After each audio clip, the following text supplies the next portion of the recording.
Hi everyone! Today I'll show you my power station. So guys, dili gid problema ang brownout pag naa ni siya. Ginagamit na ko ni siya during work kanang backup power gani guys. Kay work from home man ta. Di mo balaan gud ang brownout. So kani siya, second purchase na nako ni siya. Katong isa kay gibilin na mo sa kung asa may magstay during other times. So, dali ka maka-charge og laptop. Like, pwede pa rin butahan ng extension wire aron daghan ang maka-charge. So, na siya button nga para lang yun iyaha. So, each part kung asa ni mo yun, na siya kaugalingong button. Kana siya nga button para po niya siya sa suga. So, pag i-on mo na siya, mo na siyang palungon kaning isa.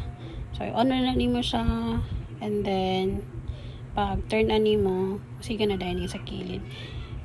Dili lang kay siya klaro karon kay buntag man, pero pag gabi gid siya, grabe gid siya kasiga ay. Onya pag imong gamiton pod ang kanang USB port, so pwede nimo siya dili lang i-charge, and then katong during pag order nako sa akong first one, na siya freebie nga kanang suga ani siya.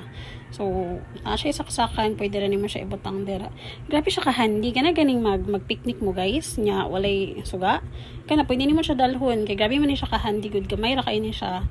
So, mo na siya imong dalhon, isabit ra nimo, and then maka-charge pa kag mga phones and other stuffs. So, mo na siya. Ambot lang karon kung free pa na siya, pero try lang niyo guys.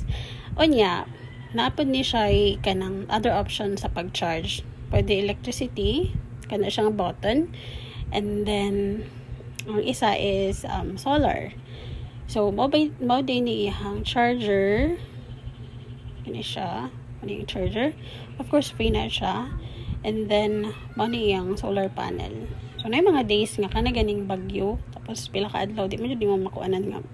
Mag-brown out pila gani ka adlaw guys. So, kani siya. Handy rin kayo ni kining solar panel niya na upat na siya kapalid niya, pwede rin mo siya pilon para mahipos rin mo siya sa kilid. Unya mao ni ihang connector ni siya mao ni iyang connector. So mao na to siya guys. Kung na may questions, i-comment lang sa baba, butang pa na ako ang link. Thank you so much, bye.